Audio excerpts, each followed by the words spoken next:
Ad-din medical হাসপাতাল বন্ধ করে দেওয়ার পিছনে কিন্তু বিভিন্ন ধরনের যে প্রাইভেট সেক্টরের যে হসপিটালগুলো আছে তাদের হাত আছে।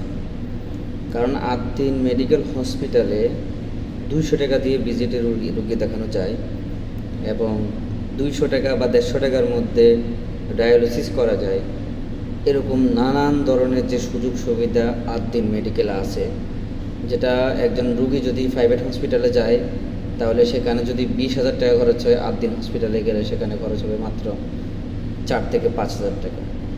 তো মগবাজারে হসপিটালটা অবস্থিত, এই জায়গাটা এমনিও পপুলার। তো এর আশেপাশে কিন্তু একাধিক প্রাইভেট হসপিটাল আছে।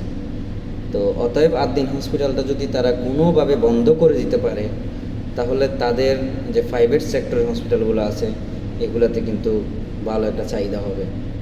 তো আমাদের দেশে যদি আপনি ভালো কিছু করতে যান তাহলে আপনার পিছনে অনেক সমালোচনা, অনেক ঝড় তুফান আসবেই। তো এখন কথা হলো, শিশু যেগুলো মারা গেছে অবশ্যই এখানে ভুল ত্রুটি আছেই। এই ভুল ত্রুটিগুলার জন্য আদ্দিন হসপিটাল ক্ষমা চেয়েছে, কিংবা যে বাচ্চাগুলো মারা গেছে তাদেরকে আজীবন সহায়তা দেওয়ার জন্য প্রতিশ্রুতিবদ্ধ বা প্রতিশ্রুতি দিয়েছে। কিন্তু তারপরেও যে এই বাচ্চাগুলো মরে যাওয়ার কারণে যে হসপিটাল বন্ধ করে দিতে হবে, এটা কিন্তু সম্পূর্ণ অযৌক্তিক। কারণ একটা হসপিটাল দাঁড়া করানো এত সহজ কথা না।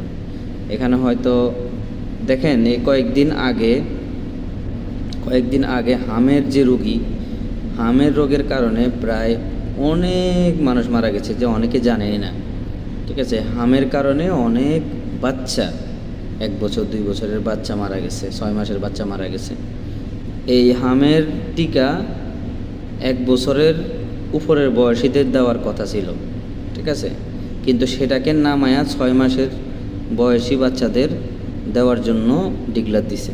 তো অতএব দুর্ঘটনা হয়ে গেছে, এটার জন্য শাস্তি তারা নিতে চায় বা শাস্তি মাথা পেতে চায়, বা তাদেরকে শাস্তি দেওয়ার জন্য সরকার আছে, শাস্তি দিবে, তারা শাস্তি নেওয়ার জন্য প্রস্তুত। কিন্তু তার জন্য একটা হসপিটাল বন্ধ করে দিতে হবে। এই হসপিটালে হাজার হাজার শিক্ষার্থী MBBS করতেছে, মেডিকেলে পড়তেছে, ঠিক আছে।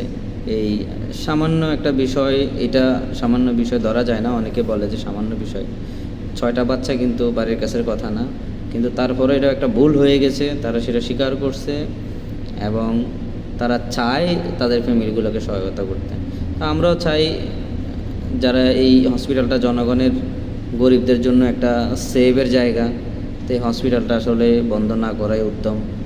তো এখানে মন্ত্রী মহোদয়দেরও একটা হাত আছে, যেটা স্পষ্ট বোঝা যায়। কারণ প্রাইভেট সেক্টরে থেকে যেভাবে একটা মন্ত্রী মহোদয়রা যেরকম সাপোর্ট পাচ্ছে, আদ্দিন হসপিটালটা কিন্তু এরকম সাপোর্ট পাচ্ছে না। কোনো ধরনের সাপোর্ট কিন্তু সরকারি পক্ষ থেকে পাইতেছে না। তো যার কারণেই এটা নিয়ে অনেক ষড়যন্ত্র হচ্ছে, যেন প্রাইভেট সেক্টরের হসপিটালগুলো একটু তরতাজা হয়ে যায়। তো মেন কথা হলো, গরিবের জন্য আপনি কোনো কিছুই করতে পারবেন না আমাদের বাংলাদেশে। আপনি যদি বাংলাদেশে চিন্তা করেন যে গরিব মানুষের জন্য আমি কোনো কিছু করব, তাহলে এইটা আপনি ভুল ধারণা, এটা ভুলে যান।